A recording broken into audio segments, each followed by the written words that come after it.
Merhabalar, hayatımda ilk kez bir Game Jam'e katılacağım. Dungeon Crawler Jam 2025 bu sene 5.'si düzenleniyor. 11 Nisan saat 7'de başlayacak ve 20 Nisan saat 7'de son bulacak. Katılımcılardan istenen Dungeon Crawler janrı içerisinde bir oyun tasarlamaları ve verdikleri 4 temadan birini seçerek bu oyunu bitirmeleri. Ayrıca bu sene bir de kısıtlama var. Kısıtlamayı öğlen saatlerinde açıkladılar. Tavuk kullanacağız oyunun içerisinde. Yani bu temaya tavuğu yedireceğiz bir şekilde. 5-6 dakika sonra da temaları açıklanacak. Ben bu Game Jam sürecini kaydedeceğim ve ilk Game Jam tecrübemi de böylece belgelemiş olacağım.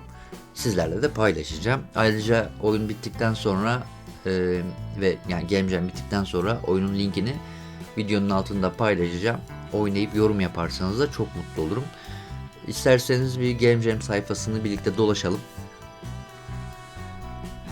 Evet. Dungeon Crawlers.org. Hem şöyle bir Türkçe'ye çevireyim. Hep beraber rahat rahat okuyalım.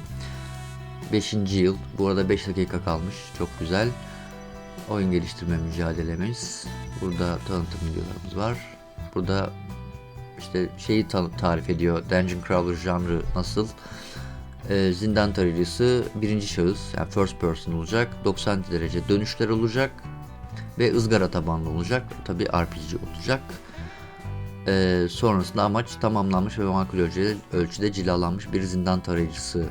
Bir prototip, konsept kanıtı veya teknik demo değil. Baştan sona oynanabileceğimiz küçük bir oyun istiyoruz demişler.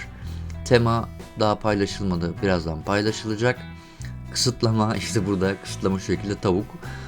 Bunu biraz eğlenceli olsun diye yaptım demiş admin. Öyle diyelim. Bu bir veya daha fazla tavuğu dahil etmeniz gerektiği anlamına gelir. Kuş, korku, yani bu chicken anlamına gelmiyor diyor. Ses, karakter türü, yiyecek ve bunun gibi olabilir. Tamam. En beğendiği uygulamaya da özel ödül alacakmış bu arada. Tüzük. Oyunda her zaman birinci şahıs olmalı. Tamam. Oyun keşfedilebilir konumlara sahip olmalı. Genel anlam zindan olmak zorunda değil. Tamam, kendisi Otçikava falan olabilir. Oyun kare ızgara üzerinde adım hareketleri içermeli. Altıgen, sekizgen ve bu olmayacakmış. Oyun 4 ana yönde olacak. 90 derecelere döneceğiz. Tamam. Oyunda oyuncunun kontrol ettiği bir karakter veya fazlası olabilirmiş. Tamam. Oyunun en azından bazı temel istatistiklere sahip olması gerekiyormuş. Sağlık, güç, şu bu.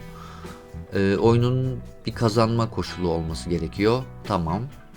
Oyunda ölüm, yok olma, başarısızlık durumu veya başka bir oyun sonu mekaniği bulunmalı. Tamam. Oyun karakter istatistiklerini etkilemek için en az bir yola sahip olmalıdır. Örnekler arasında dinleme, iksir boşu. Tamam. Oyunun belirli durumlarda düşman karşılaşması olmalı. Tamam.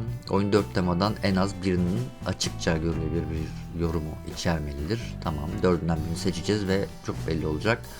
Oyunda çıplaklık, bla bla. Tamam. Bu zaten her şeyin Game Jam'in konusu. Sıkça sorulan sorular demiş. Bir tema olacak mı? Evet, olacak. Hangi oyun motorunu kullanabiliriz? Unity falan. Ben Godot kullanacağım bu arada. Herhangi bir eski kaynak kodunu yeniden kullanabilir miyiz? Sıfırdan yazmanıza gerek yok. Daha önce yazdığınız bazı kodları uzun sürecekse diyor. Tamam. Onu da anlamış olduk.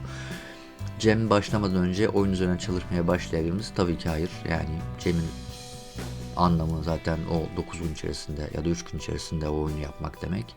Daha önceden başladığım bir oyunu buraya yedirmek biraz ayıp olur. Oyunuma fiyat koyabilir miyim? Burası itch.io'da yayınlıyorsunuz ve oyuna bir fiyat koyup koyuyorsunuz ya.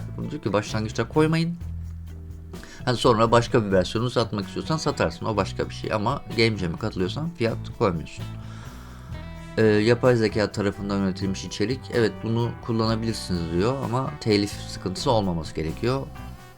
Önceden asetlerle ilgili paylaşım yaptığımı sormuş burada. Üçüncü asetleri kullanabilir zaten 9 gün içerisinde, hem bir yandan aset hem bir yandan kod. Ben solo katılacağım. Ekibim yok. O yüzden ben de hazır aset kullanacağım. Bu beni ilgilendiren bir şey. Kullanabilirsiniz diyor. Ama tabii telifle ilgili sıkıntı yine burada altı çizilmiş olmamalı. Derecelendirme, oyun gönderen herkes tek bir kritere göre girişleri konuşamadım, derecelendirecek. Evet, genel eğlence ve oynanabilirlik. Not, sadece oyunu gönderen kişi oyunları derecelendirme. Bugün bana ne oldu, ben derecelendirme diyemiyormuşum, onu öğrendim. Bir oyunu yine mi derecelendirdikten şu yöntemi izleyebilirsiniz. Derecelendirirken şu yöntemi izleyebilirsiniz. Bu çok iyi oldu. Oyun beklentilerin oyun beklentilerin ötesinde bir performans sergilediyse 5 yıldız.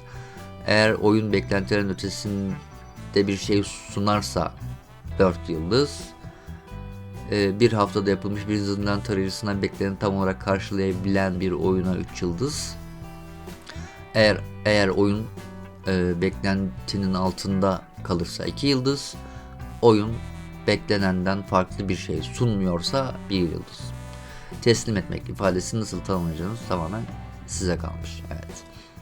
Not, sıralamaların eşit olması durumunda tema uygulaması belirleyici olacaktır. Yani admin buna müdahale edecek anladığım kadarıyla. Evet, ödüllerimize gelelim. $100'lık birinciye $100 ödül var. Dungeon Crawler 25 kahve kupası verecek ya da şey. Evet, kupayı veriyor. Dungeon Crawler Jam Mousepad ya da tişört alabiliyorsunuz. Steam, şu oyunun Steam kodunu veriyor. İkinci $50 alacak. Dungeon Crawler Jam Mousepad'i alıyor ve Steam'de aynen oyun anahtarı alacak. Üçüncü $25 alacak. Bla bla. Burada da ödülleri göstermiş. İpuçları atıyorlar. Biraz zamanını kaçırmayalım, ben bu temayı. Aha, evet, eksiye geçtiğine göre temalar açıklanmış. Heyecanla bekliyoruz. Bakalım temalarımız neymiş.